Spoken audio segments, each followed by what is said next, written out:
Hello everyone, কেমন আছেন সবাই? আশা করি সবাই ভালো আছেন। সবার জন্য রইল অনেক অনেক শুভকামনা।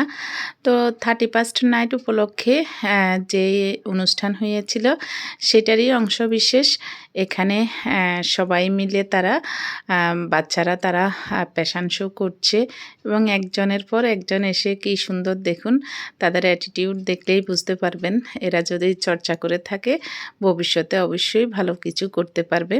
তো সবচেয়ে বড় কথা হচ্ছে সবার খুব আগ্রহ আছে এবং যে কোনো কিছু অল্পতেই তারা ক্যাচ করতে পারে। একবার দেখিয়ে দিলেই তারা সব কিছু সুন্দরভাবে করতে পারে এবং সবার আনন্দ উচ্ছ্বাস দেখে সত্যিই খুব ভালো লেগেছে এবং সবাই নিজেদেরকে নতুন বছরে রাঙিয়ে তুলবে সেই প্রত্যাশায় এই অনুষ্ঠানের আয়োজন করা হয়েছে এবং তারা নিজেরাই সব কিছু প্রোগ্রামের যে নাচ গান প্যাশন শো কখন কী করতে হবে তারা সেটা গত কয়েকদিন ধরে তারা নিজেরা বাসায় প্র্যাকটিস করে তুলেছিল এবং খুব সুন্দরভাবেই সবাই উপস্থাপন করেছে।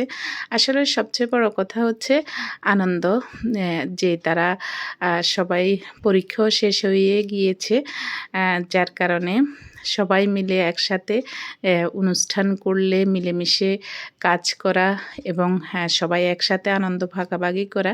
আসলে এইসব ছোটোখাটো প্রোগ্রাম করলে সেটাতে ছেলে মেয়েদের মনের মাঝেও একাত্মতা বোধ, মিলেমিশে থাকা, মিলেমিশে চলা, কাজ করা সেটাও তাদের মধ্যে কিন্তু ফুটে ওঠে।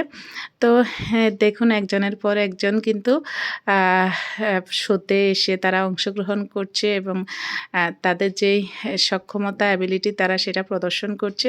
তবে এখানে সুন্দর মিউজিক ছিল, তবে সেটা আমার ভিডিওর কারণে দেওয়া যাবে না, সেই কারণে আর দেওয়া হয় নাই। এখানে দেখেন তীর্থ এসে হাসাহাসি করে সে চলেই গেল। তো আসলে সবার সাথে যে মেলবন্ধনটা তৈরি হয় সেটাই খুব ভালো লেগেছে এবং সুন্দর সুন্দর গান ছিল কিন্তু আমি আমার ভিডিওর কারণে সেটা আর এখানে ছাড়তে পারছি না।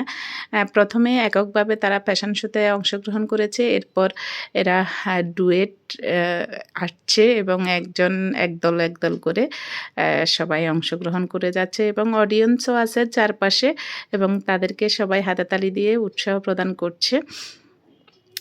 এবং আসলে বছর শেষে তাদের উপর যে পরীক্ষার চাপ থাকে, পড়াশোনার চাপ, সব কিছু মিলিয়ে যখন বছর একেবারে শেষের পর্যায়ে চলে আসে তখন তারা কিছু চাপমুক্ত থাকে এবং তারা রিল্যাক্সে যে কোনো কিছু করতে আগ্রহী হয় এবং বাসার সবাই মিলে যখন অনুষ্ঠানটা করেছি আসলে কনকনে শীত, প্রচুর ঠান্ডা, এই ঠান্ডার মধ্যে সবাই খুব সুন্দর করে তাদের যেই আয়োজনটা তারা ফুটিয়ে তুলেছে এবং অবশ্যই সেজন্য তাদেরকে ধন্যবাদ। এই যে ক্ষুদে শিক্ষার্থী তারা অল্প সময়ের মধ্যে দ্রুত এই কাজটা তারা কমপ্লিট করতে পেরেছে এবং বিভিন্ন গান, নাচ, ফ্যাশন শো, খেলাধুলা সব কিছুই আমাদের অনুষ্ঠানে হয়েছে।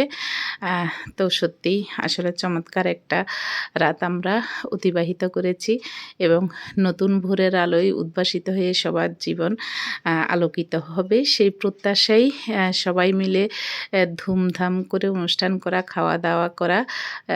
আর এতে করে আসলে গ্রামের এবং গ্রামের ছেলে মেয়েদের মধ্যে যে একাত্মতা থাকে শহরে আসলে খুব সবার মধ্যে খুব একটা সেগুলো থাকে না। তো কিছু অনুষ্ঠানের মাধ্যমে আসলে সবাই একসাথে মিলেমিশে করলে তারাও বুঝতে পারে যে আসলে সবাই মিলেমিশে যে কোনো কাজগুলো সুন্দর হয়, সুষ্ঠুভাবে সেটা সম্পাদন করা যায়। ধন্যবাদ সবাইকে।